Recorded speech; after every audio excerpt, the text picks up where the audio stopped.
With today's idioms and their origins, we are looking at the phrase apples and oranges. Now, apples and oranges are two items or two groups that seem similar, but they should not be practically compared to one another. Now, this likely comes back from ancient times in Rome.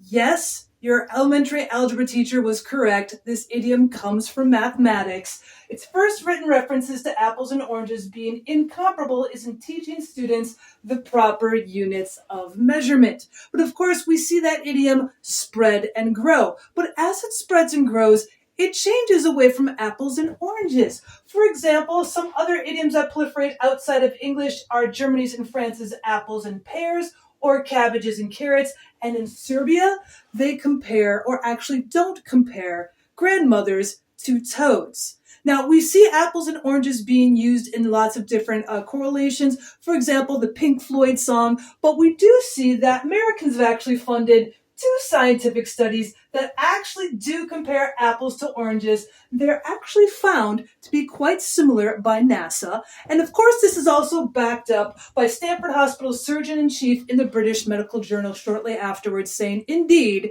you can compare apples to oranges.